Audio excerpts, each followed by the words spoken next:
বন্ধুরা, তোমাদের কাছে আবার চলে এসেছি একটা রেসিপি নিয়ে। আমরা তরকার ডাল করবো আজকে। তরকার ডালটা ভিজিয়ে দিয়েছিলাম, তা ভালো করে ধুয়ে নিয়েছি। আমি কুকারে দিয়ে দিলাম,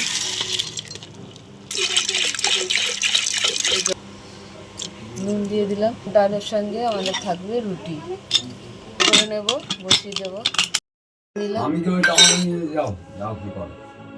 টমেটো দিয়ে দিলাম, কাঁচা লঙ্কা দিয়ে দিলাম। তো এখানে আমি তেল দিয়ে দিলাম। তো ডিমগুলো আমি ভুজিয়ে বানিয়ে নেব, দুটো ডিম। তো আমাদের ভুজিয়াটা হয়ে গেছে, নামিয়ে নিলাম। কড়াটা গরম হয়ে গেছে।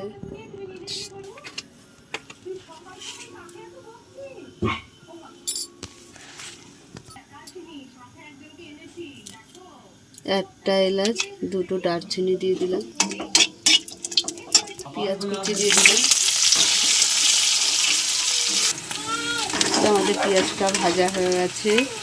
1 চামচ জিরে পাউডার দিয়ে দিলাম, 1 চামচ ধনে পাউডার দিয়ে দিলাম, অল্প একটু লঙ্কা গুঁড়ো দিয়ে দিলাম, টমেটো কুচি দিয়ে দিলাম, স্বাদ মতো নুন দিয়ে দিলাম, হলুদ দিয়ে দিলাম।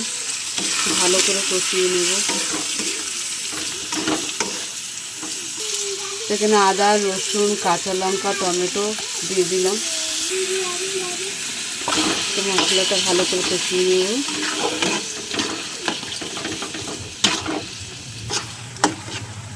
তো মশলাটা আর একটু কষিয়ে নেব, তেল ছেড়ে দিয়েছে, তো আর একটু কষিয়ে নেব। তারপরে মশলা থেকে পুরো তেল ছেড়ে দিয়েছে, তার মানে মশলাটা কষানো হয়ে গেছে। এবার আমরা কুকারটা খুলে দিচ্ছি। তারপর ডালটা সিদ্ধ হয়ে গেছে, দিয়ে দিলাম।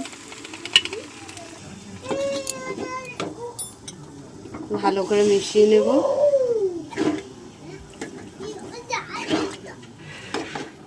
তো ডিমের ভুজিয়াটা ছড়িয়ে দিলাম।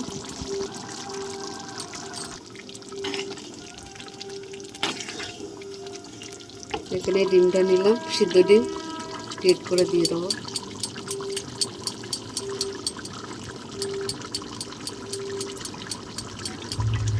তো নামিয়ে নিচ্ছি আমরা। তো আমাদের তরকা রুটি হয়ে গেছে। তো তোমাদের কেমন লাগলো বলো, ভালো লাগলে লাইক করে দেবে, শেয়ার করে দেবে, কমেন্ট করে দেবে, সাবস্ক্রাইব করে আমাদের পাশে থাকবে না। ভিডিওটা অবশ্যই আপনারা দেখবেন। টাটা। ফেসবুক থেকে ফলো করে দেবেন, আর ইউটিউব থেকে দেখলে পরে সাবস্ক্রাইব করে পাশে থাকবেন। টাটা।